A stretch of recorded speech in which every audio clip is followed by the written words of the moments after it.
অন্যান্য পাবলিক বিশ্ববিদ্যালয়ে যখন ছাত্র সংসদ নির্বাচন ঘিরে চলছে উৎসব মুখর পরিবেশ, তখন চট্টগ্রাম বিশ্ববিদ্যালয়ে এখনও অপেক্ষা নির্বাচনের তারিখ ঘোষণার। প্রশাসনের গড়িমসি নিয়ে অসন্তোষ বাড়ছে শিক্ষার্থীদের। তবে প্রশাসন বলছে প্রস্তুতি শেষ পর্যায়ে, সেপ্টেম্বরের মধ্যেই নির্বাচনের আশা তাদের।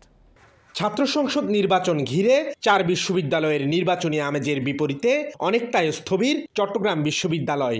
এখনও তফসিল ঘোষণা না হওয়ায় নির্বাচনী আবহ নেই এখানে। অথচ চাকসু নির্বাচনের দাবিতে 5 আগস্টের পর থেকেই সরব শিক্ষার্থীরা। প্রশাসন ও অংশীজনরাও ইতিবাচক নির্বাচন নিয়ে। চাকসু নির্বাচনের তফসিল ঘোষণা না হওয়ায় শিক্ষার্থীদের মধ্যে বাড়ছে অসন্তোষ। ক্যাম্পাসে বিদ্যমান নানা সমস্যা সমাধানে ছাত্র সংসদ নির্বাচনকে গুরুত্বপূর্ণ মনে করছেন তারা। ছাত্র সংসদ যদি থাকতো, আমরা আমাদের প্রবলেমগুলো ওইখানে দিতে পারতাম এবং এর সলিউশনটা খুব দ্রুত দিত, মানে দ্রুত হতো আর কি। কিন্তু আমাদের এটা তারিখটা এখনও হয় নাই। জাতীয় নির্বাচন খুব সন্নিকটে আসছে, তাই আমরা চাই দ্রুত সময়ের মধ্যে তফসিল ঘোষণা করা হোক এবং সেপ্টেম্বরের জন্য চাকসু বাস্তবায়ন করা হোক। প্রশাসন বলছে সেপ্টেম্বরের শেষ সপ্তাহে নির্বাচন আয়োজন করতে প্রস্তুতি নেওয়া হচ্ছে। এরই মধ্যে তৈরি করা হয়েছে গঠনতন্ত্র, যেখানে বেশ কিছু পরিবর্তন আনা হয়েছে। বাড়ানো হয়েছে সম্পাদকীয় পদ, কমানো হয়েছে সভাপতি পদে উপাচার্যের ক্ষমতা।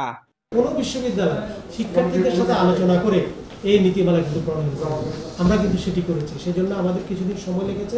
সবকিছু মিলে আমাদের নির্বাচন দেওয়ার ক্ষেত্রে আমাদের কোনো আন্তরিকতার অভাব নেই।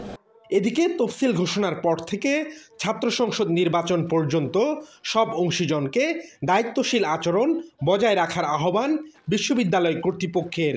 চাকসু নির্বাচন তো দীর্ঘদিন হয় না, এখানে সবারই আকর্ষণ থাকবে নিজের পোর্টফোলিও এনরিচ করার। আমাদের কোনো আপত্তি নেই ছাত্ররা যদি করে, আর ছাত্ররা যদি এটাকে নিয়ে মারামারি করে তাহলে তো আমরা কি করব আমরা জানি সেটা।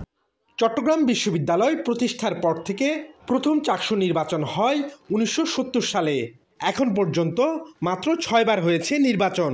চাকসুতে সবশেষ ভোট হয় 1990 সালের 8 February. Abdullah Rakib, independent news, Chittagong.